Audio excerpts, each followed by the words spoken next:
যে আমরা টপিকটা করবো, টপিকটার নাম হচ্ছে অস্থিত পৃথিবী। ঠিক আছে, কি চ্যাপ্টার করবো আমরা? অস্থিত পৃথিবী করবো।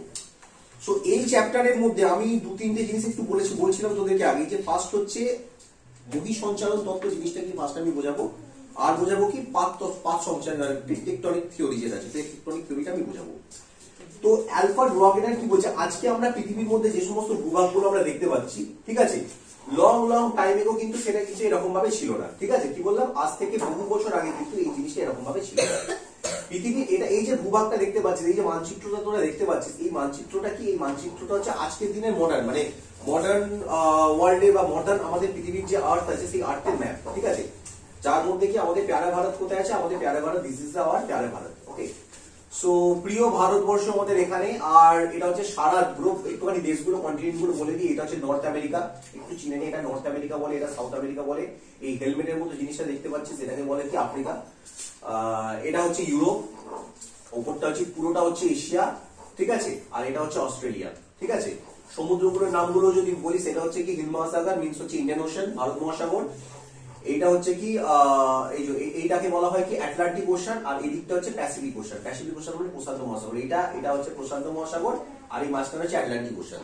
ঠিক আছে, এই আটলান্টিক ওশানের মধ্যে টাইটানিক এরকম জায়গাটা করে কোথাও একটা ডুবেছিল, বুঝতে পেরেছিস?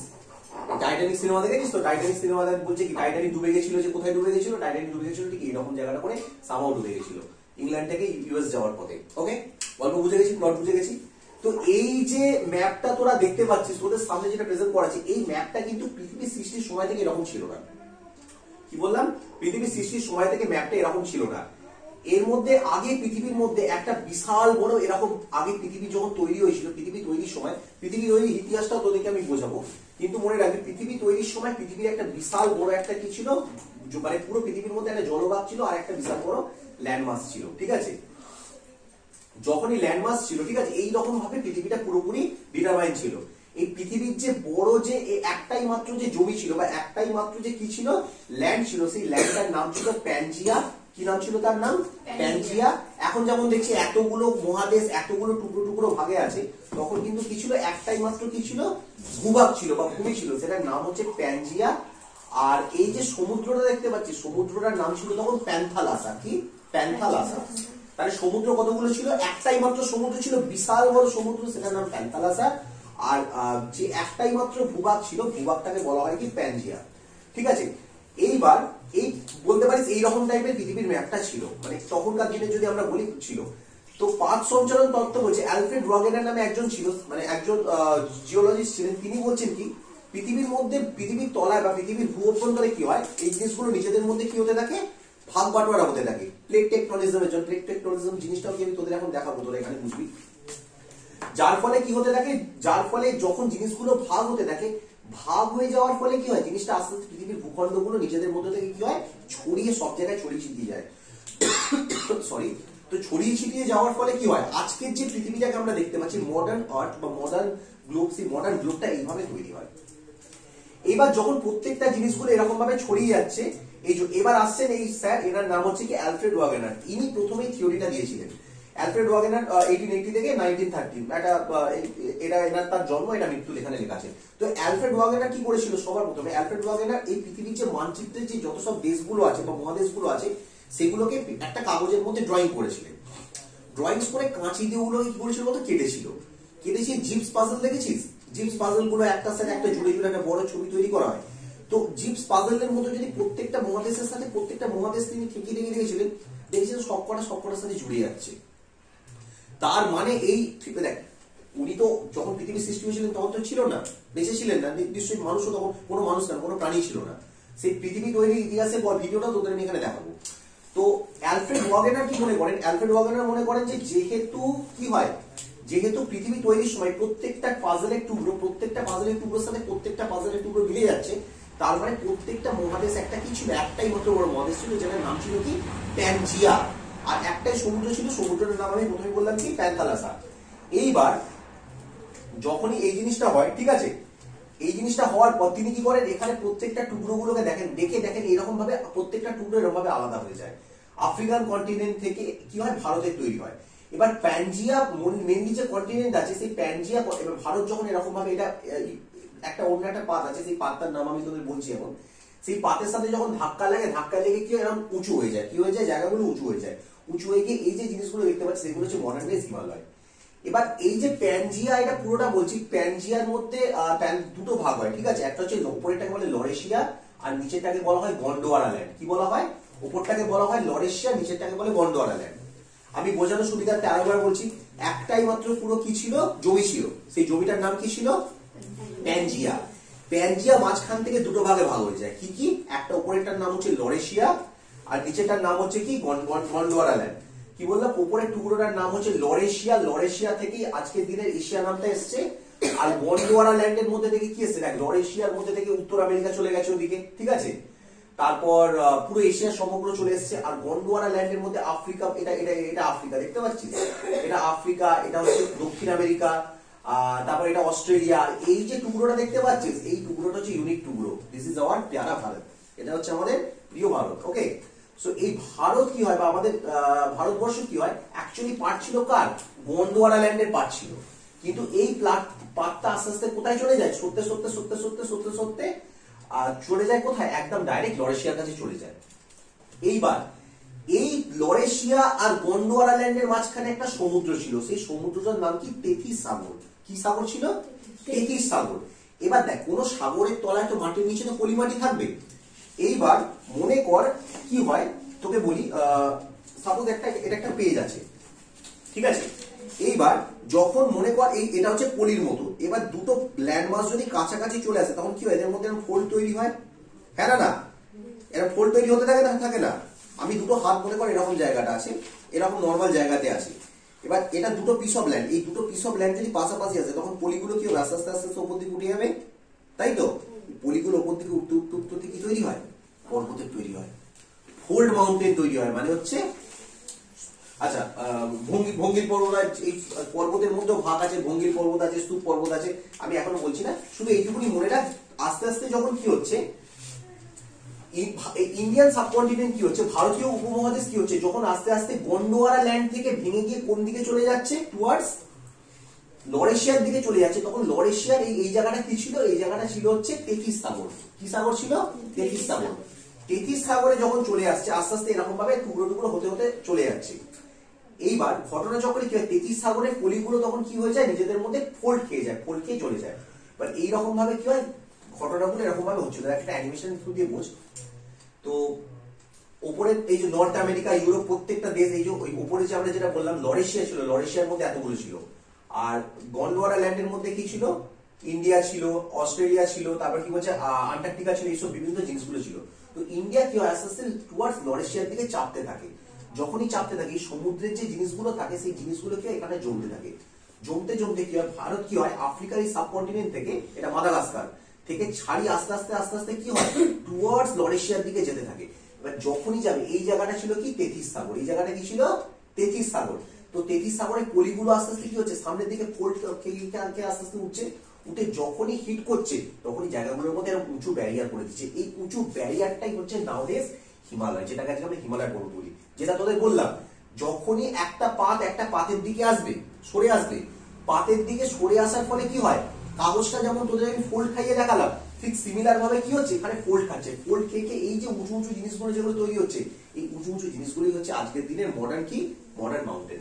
যে পাহাড়গুলোকে আজকে আমরা দেখতে পাচ্ছি বা পর্বতগুলো আমরা দেখতে পাচ্ছি, যেগুলোর মাথায় কি বরফ জমে আছে, ঠিক আছে। সো এইভাবে কি হয়, যখন ইন্ডিয়ান সাবকন্টিনেন্ট আবার বলি এশিয়ার সাথে টাচ করবে, এশিয়া মানে লরেশিয়ার সাথে টাচ করবে, এই মাঝখানে যে সমুদ্রের পাড়টা ছিল এটার নাম কি, তেথিস। আমি কি তেথিস সাগরের কনসেপ্টটা কি সবাইকে বোঝাতে পারলাম? তো এরকম ভাবে হিট করে করে কি হচ্ছে, যেতে থাকছে।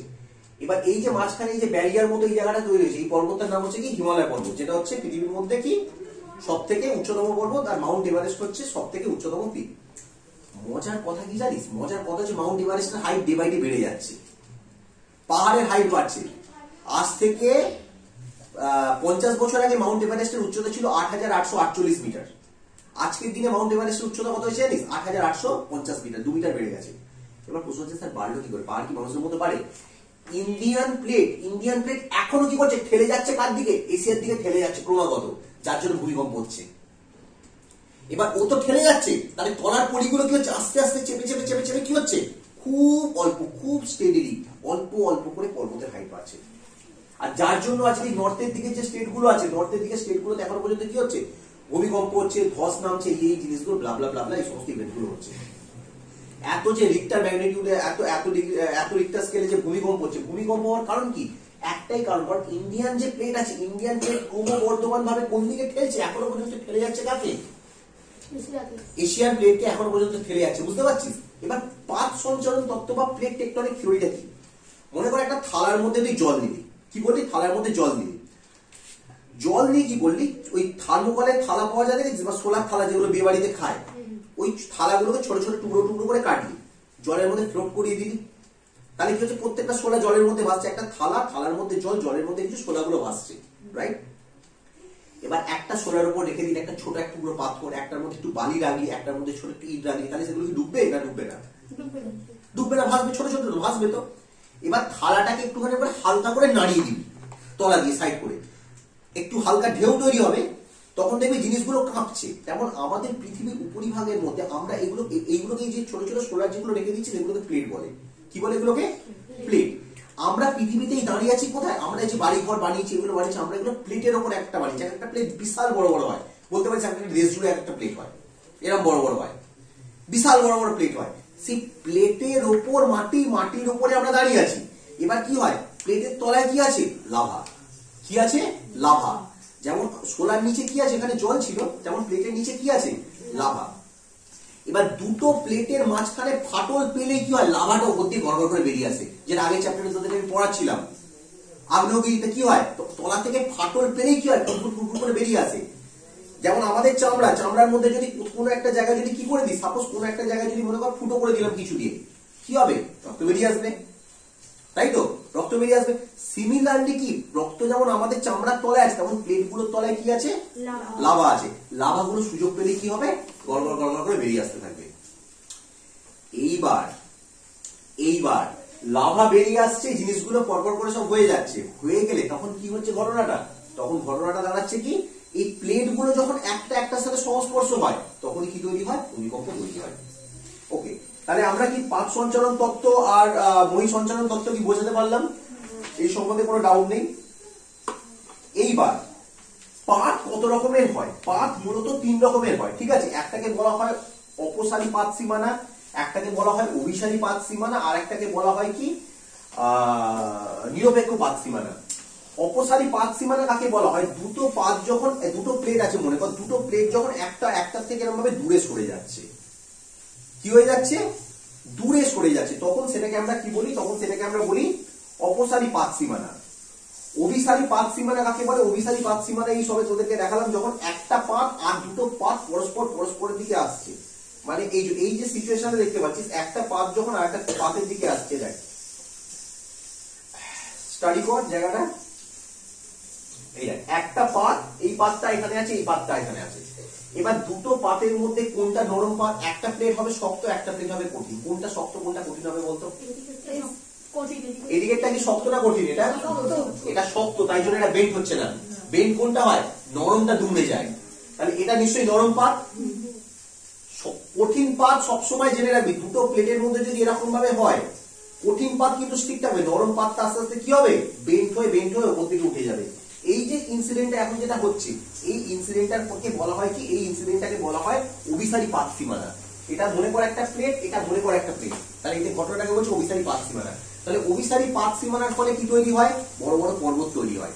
কি তৈরি হয়? বড় বড় পর্বত তৈরি হয়। অপসারী পাত সীমানার ফলে কি হবে বলতো? বড় বড় খাদ তৈরি হবে।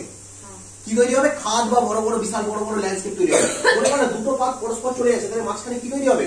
বড় ফাটল তৈরি হবে।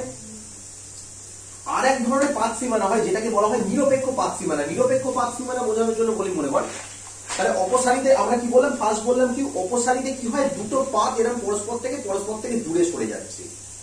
অভিসারীতে কি হচ্ছে? দুটো পাতে পরস্পর কি করছে? কাছে চলে আসছে, এরকম এর মধ্যে চাপের চলছে। আর নিরপেক্ষ পাত সীমানা এটা এরকম আছে, এটা এরকম আছে, পরস্পরের পাশ দিয়ে এরকম ভাবে জাস্ট টাচ না করে এরকম ভাবে চলে যাচ্ছে। মাঝে মাঝে টাচ করলে হালকা কেঁপে উঠছে, মানে এরকম ঝামেলা নেই, এটা পরস্পরের মধ্যে পাশ থেকে চলে যাচ্ছে। তিনটে পাত সীমানার কনসেপ্ট বুঝতে পারলি না? ঠিক আছে। আচ্ছা, এবার হচ্ছে কোন পাত কিরকম হয়। সেটা হচ্ছে সামুদ্রিক পাত, একটা হয় সামুদ্রিক পাত হয়, আর একটা হচ্ছে কি মহাদেশীয় পাত হয়। কোন পাত বেশি শক্তিশালী পাওয়ারফুল বলতো, মহাদেশীয় না সামুদ্রিক পাত? সামুদ্রিক পাত সব থেকে বেশি পাওয়ারফুল হয়, কারণ সামুদ্রিক পাত সব থেকে বেশি হেভি, সব থেকে বেশি লোড নিয়ে আছে কে?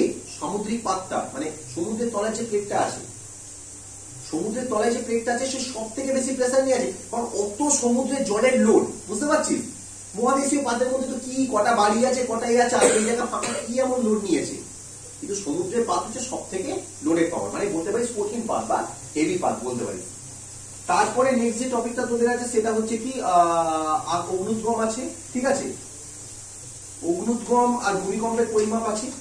ইরাপশন বলতে কি হয়, যখন পৃথিবীর ভিতরে যে লাভাগুলো, পৃথিবীর ভিতরে লাভা থাকে না, অ্যাকচুয়ালি থাকে ম্যাগমা, ম্যাগমা গুলো যখন পৃথিবীর কোনো ফাটল থেকে এরকম ভাবে এরকম আগুনের স্রোতের মতো বেরিয়ে আসে, এটা একটা নিউজ রিপোর্টার বলছে, একজন জিওলজিস্ট এখানে বলছে, সার্ভে করছেন, সার্ভে করে বলছেন, তখন সেগুলো পৃথিবীর বাইরে বেরিয়ে এসে জমাট বাঁধতে থাকে। এই ইনসিডেন্টটাকে বলা হয় কি অগ্নুৎপাত বলা হয়। কি বলা হয়? ইনসিডেন্টটাকে বলা হয় অগ্নুৎপাত। এবং এই যে ট্র্যাক গুলো দেখতে পাচ্ছি সেগুলো হচ্ছে গলিত, বলতে পারিস পৃথিবীর ইন্টারনাল যে একদম গলিত সব ধাতুগুলোর মধ্যে গলিত আছে, টকবক টকবক করে ফুটছে, এইটাকে বলা হয় ও, মানে কি বলা হয়, এটাকে বলা হয় জ্বালামুখ বলা হয়, ঠিক আছে, কি বলা হয়, প্রধান জ্বালামুখ বলতে পারিস। এবার জ্বালামুখ থেকে কি হয়, কন্টিনিউ ভাবে ফ্লো হয়ে আসতে থাকে, এর সংস্পর্শে যা আসে বাড়ি ঘর সবকিছু কি করে গলিয়ে দেয়, সবকিছু গলিয়ে দেয়, ঠিক আছে। ভিতরে যখন থাকছে সেটাকে বলছে ম্যাগমা, আর যখন সেটা বাইরে বেরিয়ে আসছে তখন সেটাকে এটাকে কি বলছে, লাভা। এই লাভাটা যখন শুকনো হচ্ছে, শুকনো হয়ে কি হচ্ছে, শুকনো হয়ে তৈরি হচ্ছে কি আগ্নেয়শিলা তৈরি হচ্ছে। কি তৈরি হচ্ছে? আগ্নেয়শিলা। One of the hardest rock of the world, পৃথিবীর মধ্যে বলতে পারি সব থেকে মানে সব থেকে হার্ডেস্ট রক হয়। এবার আমি যদি বলি ভূপৃষ্ঠের উপর বিস্তৃত প্রভাব যদি বলি, দু রকমের প্রভাবে হয়। এবার দেখ কিছু কিছু এখানে এক্সাম্পল দিয়ে দিয়েছে বইয়ের মধ্যে, পড়ে নিবি, যেমন হচ্ছে ক্রাকাতোয়া আছে, জাপানের ফুজিয়ামা আছে, ঠিক আছে, ম্যাগমা গুলো দেওয়া থাকে, এগুলো বইয়ের মধ্যে পড়লেও তোরা কনটেক্সটটা বুঝতে পারবি কিভাবে কি বলছে। আচ্ছা, ভূপৃষ্ঠের প্রভাব বিস্তারকারী প্রক্রিয়া, মানে যে প্রক্রিয়াগুলো ভূপৃষ্ঠের উপর কি করে, প্রভাব বিস্তার করে, তার মধ্যে ফার্স্ট হচ্ছে আন্তর্জাত প্রক্রিয়া। আন্তর্জাত প্রক্রিয়ার মধ্যে পৃথিবীর ইন্টারনাল স্ট্রাকচার, আর একটা হচ্ছে বহির্জাত প্রক্রিয়া। বহির্জাত প্রক্রিয়া মানে ওদিক দিয়ে ঘুরে যাবে, পিছন দিয়ে ঘুরে যাবে। বহির্জাত প্রক্রিয়া কথাটার মানে কি? বহির্জাত প্রক্রিয়া কথাটার মানে হচ্ছে কি, যেটা বাইরে পৃথিবীর উপরিভাগে যে সমস্ত হয়। বহির্জাত প্রক্রিয়ার মধ্যে কি কি আছে? নদী, নদী যখন এক জায়গা থেকে যাচ্ছে তখন কি হচ্ছে, সেখানে কি হচ্ছে, ক্ষয় কার্য করছে, ল্যান্ড বা ভূমিরূপ চেঞ্জ হচ্ছে, বায়ু প্রবাহ, হাওয়ার ফলে কি হচ্ছে, বড় বড় মরুভূমি এক জায়গা থেকে অন্য জায়গায় বিস্তার হচ্ছে। তারপর কি বলছে, হিমবাহ, মানে বড় বড় গ্লেশিয়ার আছে, আর সমুদ্র ওয়েভ, মানে সমুদ্র, মানে ওই সি ওয়েভস এর ফলে বা ওশান ওয়েভস এর ফলে কি হচ্ছে, জিনিসের পরিবর্তন হচ্ছে। আর আন্তর্জাতিক প্রক্রিয়ার মধ্যে দু রকমের, একটা হচ্ছে লং টার্ম আন্তর্জাতিক প্রক্রিয়া, একটা হচ্ছে শর্ট টার্ম। শর্ট টাইম মানে কি, হঠাৎ করে কিছু হলো। লং টার্মের মধ্যে কি হচ্ছে, যেমন প্লেট টেকটনিক, প্লেট টেকটনিক কি হচ্ছে, অনেক দিন ধরে হচ্ছে। আর শর্ট টার্মের মধ্যে কি বলতে পারিস, শর্ট টার্মের মধ্যে বলতে পারিস হচ্ছে যেমন হঠাৎ করে হয়ে যাচ্ছে, যেমন অগ্নুৎপাত, লাভা নির্গত হওয়া, তারপর কি ভূমিকম্প হয়ে যাওয়া, দুম করে হলো, হঠাৎ করে এসে পুরো স্ট্রাকচার চেঞ্জ করে দিল, ঠিক আছে।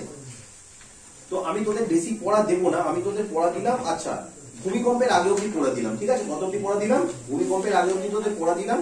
আচ্ছা, আগ্নেয়গিরি আর একটা ভাগ আছে কি, আগ্নেয়গিরি কত রকমের হয়, দেখ দু রকমের, একটা হচ্ছে সুপ্ত আগ্নেয়গিরি, আর একটা হচ্ছে কি মৃত আগ্নেয়গিরি। তিন রকমের মোটামুটি আগ্নেয়গিরি আছে, একটা হচ্ছে সক্রিয় আছে, সুপ্ত আছে, আর মৃত আছে।